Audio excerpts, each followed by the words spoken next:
que va a repercutir en su vida familiar, en su vida personal, va a repercutir en la vida de sus hijos, va a tener un impacto en todo lo que usted ha pensado hasta este momento referente a su generación. Yo quiero que vayamos a Éxodo capítulo 20, verso 5, y que usted me ayude a leer el verso 5 y el verso 6. Éxodo capítulo 20, verso 5 y verso 6. Amén. Amén, ¿ya estamos? También vi unos micrófonos, ya te es que como tú vas y todo, como si tuviéramos esto en la iglesia, el proyector de las letras, hasta nos pusieron, ¿saben vender muy bien? Porque dijimos, es que no es una iglesia, ¿y sabes qué frase nos pusieron? Cristo te ama. Y pasaba como un letrero láser. O sea, ¿saben? Y cuando empezamos a comprar por eso nos gustan los cristianos, porque estos vienen con fe. Y con fe, compran con fe. Dije, amén. Nos pusieron, para probar las bocinas, nos pusieron la de grande y fuerte. O sea, y en todo el lugar, del bajo, acá todo lo que daba y grande, y volteando la gente volteaba así, ¿y ahora estos qué? ¿Sí tienen un Dios grande? Porque mira las que se van a llevar. ¿Están conmigo? Venga, vamos a leer el Éxodo capítulo 20, verso 5 y verso 6. A la cuenta de 3, y dice 3. No mentiras las ellas ni las cantarás, porque yo soy Jehová tu Dios, fuerte, celoso, que hizo la maldad de los padres sobre los hijos hasta la tercera y cuarta generación de los que te aborrecen. Y hago misericordia a millares, a los que me aman y guardan mis mandamientos. Pon la mano en el que está a un lado tuyo. Sin miedo, no te va a pasar nada. Dile, Padre, te pido en el nombre de Jesús que en este día tú hables a la vida de mi hermano, de mi hermana, que con tu palabra traigas un balde de frescura a su vida, que la llenes o lo llenes de tu gracia, que derrames tu poder, tu amor, tu fidelidad, perseverancia sobre mi hermano, y que este día él pueda salir con una mentalidad diferente de este lugar, porque tu palabra va a transformar su mente y va a transformar su corazón. En el nombre de Cristo Jesús, amén, amén, amén. Denle un aplauso fuerte al Señor para iniciar.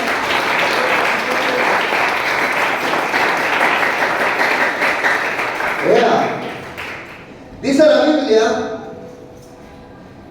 no te inclinarás a ellas ni las honrarás, porque yo soy Jehová tu Dios, fuerte, celoso, que visito la maldad de los padres sobre los hijos hasta la tercera y cuarta generación de los que me aborrecen. Muy bien. Hay acciones en nuestra vida de creyentes que nosotros debemos de entender que sí pueden afectar a nuestra generación. ¿Quiénes son nuestra generación? Nuestros hijos, los que vienen detrás de ellos. Hay acciones que nosotros podemos generar que sí afectan de una forma mala a nuestra generación. Y la Biblia dice en Éxodo 20 que Dios menciona que Él visita la maldad de los padres sobre los hijos hasta la tercera y cuarta generación. ¿Qué quiere decir esto? Que cuando tú te metes en algo que va en contra de Dios y que Dios aborrece, ese algo puede todavía radicar en la vida de tus hijos, de tus nietos, de tus bisnietos y hasta la cuarta, que son tus tataranietos. Algo que tú hagas incorrectamente puede extenderse a través de las generaciones, y a través de ese mal tus generaciones pueden estarla pasando mal, o pueden pasar tiempos difíciles y adversos, tiempos complejos, porque dice la Biblia que Él visita la maldad hasta la tercera y cuarta generación de los que me aborrecen. Es decir, hay cosas en la Biblia que se le llaman maldiciones generacionales, que trascienden de una generación a otra hasta que se rompen o hasta que son rotas por Dios. Pero ese proceso, si tú no lo tomas en cuenta, se te puede alargar por cada generación, y cada una de las generaciones que vienen detrás de ti puede empezar a pasar cosas, vivencias, situaciones que tú ya pasaste y que en lugar de romperlas, tú se las heredaste a la siguiente generación. Y eso es un peligro para nosotros como creyentes, porque podemos dejar maldiciones para las generaciones que vienen detrás de nosotros si nosotros no atendemos correctamente lo que Dios dice. Y hay familias que viven bajo maldiciones generacionales porque nunca entendieron cómo romperlas, cómo quebrantarlas y cómo librarse de esos yugos. Ahora bien, Dios no es injusto. Digan conmigo, no es injusto. Él dice en el libro de Deuteronomio que no pagará padre por hijo, ni hijo por padre. ¿Qué quiere decir esto? Que lo que haga el padre no se le va a cargar directamente al hijo, y lo que haga el hijo no se le va a cargar directamente a los padres. Entonces, no es una contradicción. Hoy te voy a explicar eso, porque tú pudieras pensar, o sea, hay maldiciones generacionales, pero la Biblia también dice que el hijo no va a pagar por el padre ni el padre por el hijo. Entonces, ¿cómo funciona eso? ¿Cómo hace sintonía? La Biblia es el único libro que existe en la tierra que se explica a sí mismo y jamás se contradice, porque el autor es el mismo. Aunque humanamente en la Biblia se registran aproximadamente 40 autores y unos que otros por ahí que todavía no están certificados, más de 40 autores a través de 1500 años, en todos sus relatos no hay nada contradictorio en la Biblia. Todo es fiel, todo ensambla perfectamente, porque quien movió a esos autores terrenales fue un solo autor celestial, que es el Espíritu de Dios. Él les dijo qué escribir, cómo escribir, qué redactar, qué quitar, qué poner, de tal forma que la Biblia no se contradice en nada. Es un libro perfecto. Hablando de eso, hay un estudio bastante padre de unos criminólogos que ellos comprueban que la Biblia es un libro que está escrito de diferentes perspectivas y que dice lo mismo. Hicieron un estudio, diferentes criminólogos, como tomaron los evangelios como testimoniales, como si fuera un testimonio de una persona, y los compararon y dijeron, mira, y empezaron a mostrar las cualidades. Este lo dice de una forma y este lo dice de otra, como si él lo estuviera viendo de este lado, pero llegan a la misma conclusión, y ellos determinaron que fue un libro que se explica a sí mismo y que tiene cierta validez en términos humanos o legales, porque se explica a sí mismo y te da el panorama. Ahora, mira, lo que yo te quiero decir es, cuando la Biblia nos dice que las maldiciones pasan de una generación a otra, las maldiciones sí son heredadas. Pero ¿qué quiere decir esto? Que sea heredado no significa que sea forzoso. Es decir, se puede heredar la maldición, pero al final la generación que va entrando es la que decide por su propia voluntad hacer o no hacer lo que se viene heredando. Por eso la Biblia dice, por eso cada uno va a ser juzgado conforme a su pecado. No el pecado de los padres sobre los hijos, ni de los hijos sobre los padres, sino que en cada generación cada uno va a decidir si va a seguir el mismo patrón, y por consiguiente, con el mismo patrón, ¿qué creen que viene? El mismo resultado. Entonces, ¿a qué voy con esto? Las maldiciones generacionales no son una imposición sobre la generación que viene, sino que las maldiciones generacionales se transmiten a través de el ejemplo que la generación pasada está dejando.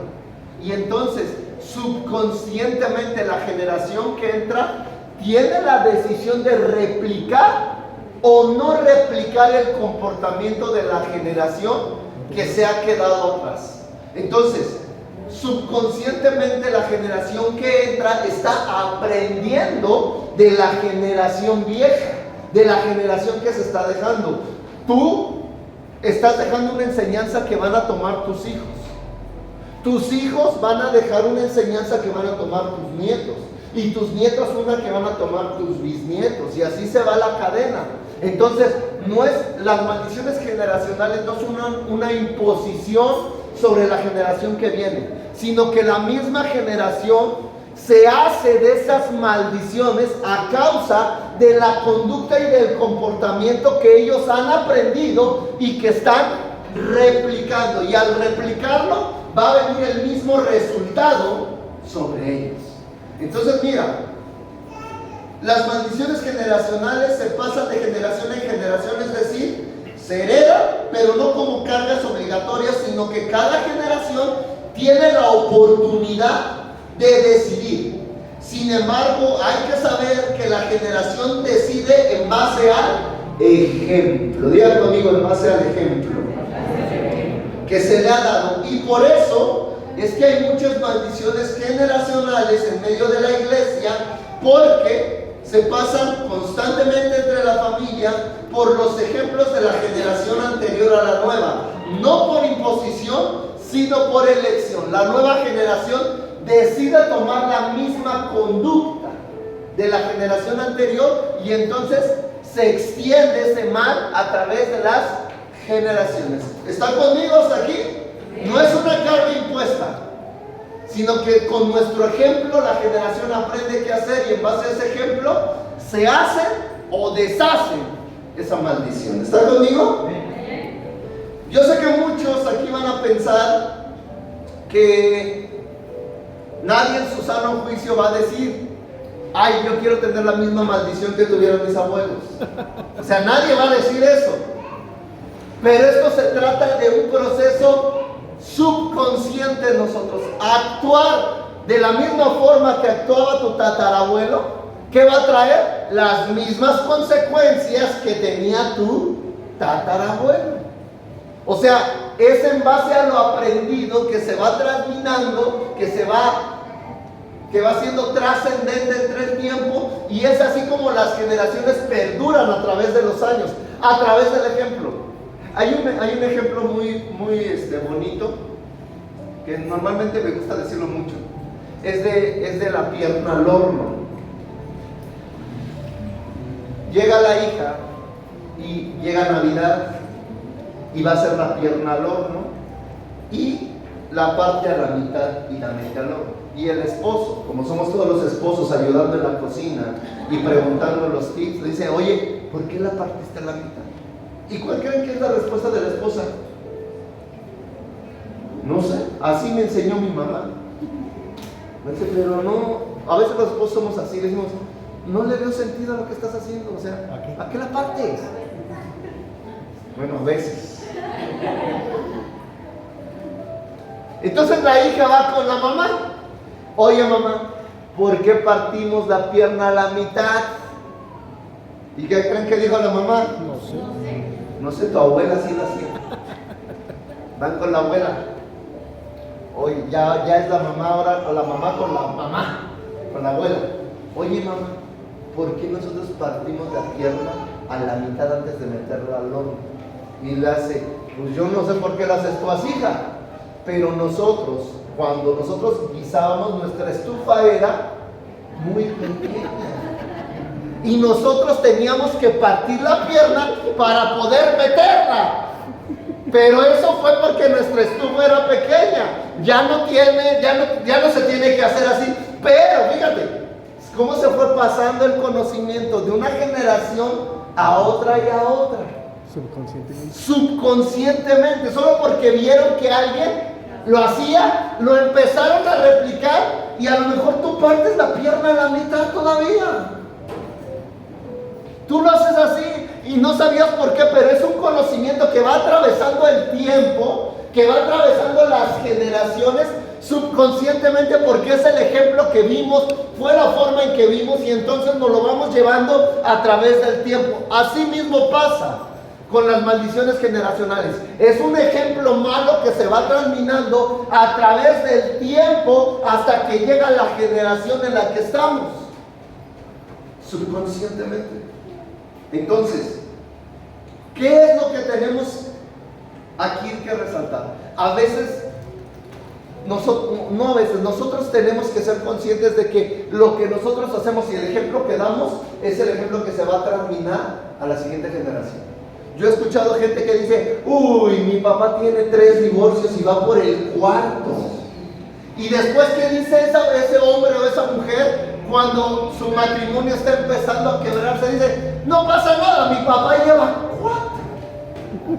O sea, yo voy a tener 1. No pasa nada. ¿Por qué? Porque subconscientemente es la enseñanza que se le viene dejando y es la maldición generacional que está trascendiendo de una a otra generación por el ejemplo que se les dio. Así funcionan las maldiciones generacionales.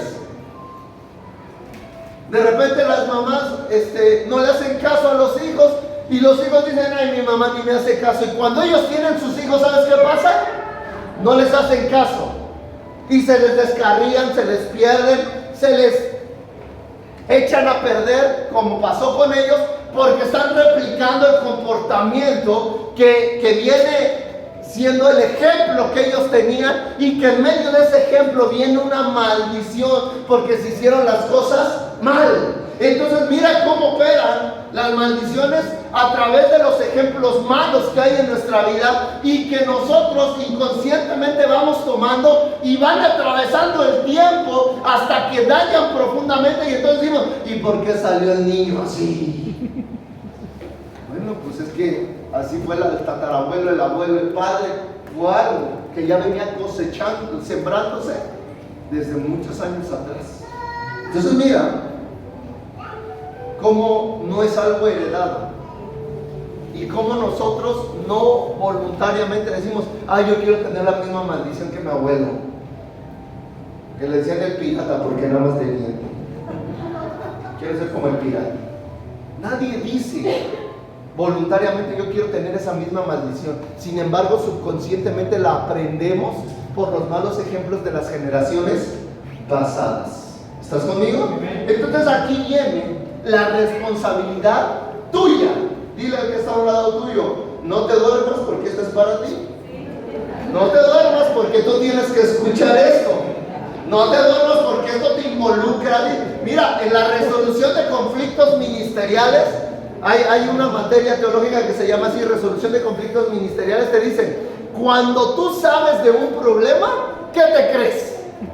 Tú ya eres parte de ese problema. Tú ya eres parte, ya sea para solucionarlo, para agrandarlo, pero tú ya no te puedes zafar de eso, Y ahorita tú estás escuchando esto, las maldiciones generacionales. Tú eres parte de ellos, de corregirlas o de agrandarlas, pero eres parte. La parte que tú vayas a tomar es tu bronca, pero tú tienes que saber que tú eres parte. Así que ponte abusado, porque esto te corresponde a ti. No le corresponde a tu esposa nada más, ni a tu esposo nada más. Le corresponde también a ti. Porque no es que los hombres que no es que las mujeres, no. Aquí te corresponde porque eres cabeza y unos cabezones también. ¿Estás conmigo? Vamos a ver Génesis capítulo 12, verso 10. Hubo entonces hambre en la tierra y descendió Abraham a Egipto para morar allá, porque era grande el hambre en la tierra. Y cuando Abraham llega a Egipto, él se da cuenta que su esposa es muy bella. O sea, la Sara era de primera. Guapetona la chamaca. Y se da cuenta que era hermosa. ¿Y qué dice Abraham? Voy a mentir, voy a decir que no es mi esposa, voy a decir que es mi hermana. Y entonces, durante ese viaje, el faraón, ¿qué crees? Ve a Sara y dice: Sara es de muy buen parecer, tráiganmela para acá.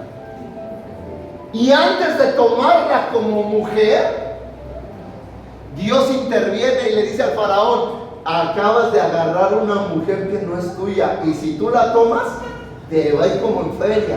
Y entonces el faraón se asusta y va con Abraham: oye, ¿por qué no me dijiste que era tu esposa? Porque no es tu hermana, es tu esposa, mentiroso. Y dices que tuve miedo de que la vieran y que era mi esposa y que me mataran con tal de tomarla. En Génesis capítulo 20, otra vez Abraham. La misma situación. Pero ahora Abraham va a un lugar que se llama Gerar. Y ahí lo mismo. Hay un rey que se llama Abimelech. Y va entrando y dice: mi esposa está demasiado guapa. O sea, cuando la esposa... Vean, un problema para él que la esposa sea demasiado guapa. Y dice: voy a decir que es mi hermana. Segunda vez dice: voy a decir que es mi hermana. Y el rey Abimelech la toma. O sea, todo el mundo quería con Sara. ¿Qué onda con eso? Ven a Sara y la toma el rey Abimelech. Y antes de tomarla como mujer, Dios le habla al rey Abimelech y le dice: esa mujer que vas a tomar ya tiene esposo. Y si tú la tomas, vas a hacer una injusticia y te voy a castigar. Y va Abimelech con Abraham y le dice: ¿por qué me dijiste que era tu hermana si es tu esposa? Estaba yo a punto de cometer una locura enfrente de Dios por tu culpa. Y bueno, tú dices: el Abraham era tremendo. O sea, 2 veces a su esposa decía que no era su esposa. 2 veces. Para él no estar en peligro. 2 veces lo hizo así. Pero ¿sabes qué es lo más tremendo? Años después, Isaac, dice la Biblia en Éxodo capítulo 26, que Isaac toma a su mujer y hay hambruna en la tierra. Lo mismo que le pasó a Abraham. Hay hambruna en la tierra e Isaac se va. ¿Y con quién crees que va a quedar? Con Abimelech igual. Al Abimelech también nada más quería ser de la familia de Labán. Porque ahora llega Isaac con Abimelech. ¿Y qué crees que dice Isaac? Que su esposa era suya. El mismo patrón una generación después. Las mismas situaciones y Isaac responde de la misma forma. El mismo patrón. Y pasa lo mismo. Cuando la va a tomar, Dios le habla a Abimelech y dice: esa mujer que vas a tomar ya tiene esposo, regrésasela a su esposo. ¡Otra vez! Increíble, pero quiero que veas cómo se repite el patrón generación tras generación, a causa de que del ejemplo que nosotros estamos dejando a nuestra generación. Este ejemplo va a determinar la bendición o va a determinar si ellos van a vivir sobre las mismas maldiciones que tú has acarreado por toda tu vida. El ejemplo que tú les des, eso va a ser lo que va a determinar.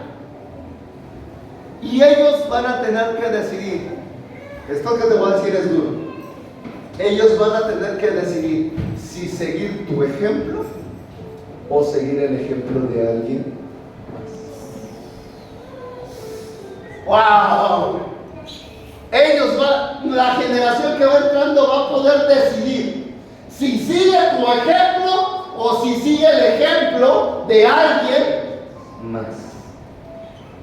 Qué duro y qué difícil. Imagínate que tu hijo llegue y: papá, pues mira, encontré una persona que creo que es intachable y voy a seguir el ejemplo. Aguante, hijo, espérate. La generación va a tener la oportunidad de decidir si sigue tu ejemplo o el ejemplo de alguien más. En el libro de los reyes habla acerca de un joven rey, se llamaba Josías. Y dice que todos sus padres, sus abuelos habían sido reyes, pero reyes malos. Y cuando habla de Josías dice: pero Josías decidió, escucha, decidió no ir por el camino de sus padres, sino por el de su padre David. O sea, era un descendiente lejano, el rey David. Y él decidió no ir por el ejemplo de sus padres, sino ir por el ejemplo de su ancestro David, porque cada generación tiene la oportunidad de decidir ¿qué ejemplo es el que sigue? Ahora, supongamos que sigue tu ejemplo, porque ahorita que dije que siga el ejemplo de otro, te dije, ¿qué pasó, pastor? Ok, ok, que siga tu ejemplo. Ay, ¿qué te pareció más difícil? Está bien. Si tú te ofendes porque van a seguir el ejemplo de alguien más, está bien. Entonces, que sigan tu ejemplo. ¿Está bien? Que sigan tu ejemplo. Ahora la pregunta es, ¿cuál es tu ejemplo para la generación? Porque van a seguir eso. ¿Cuál es el ejemplo de esta generación? Porque van a seguir eso. Un día me preguntaron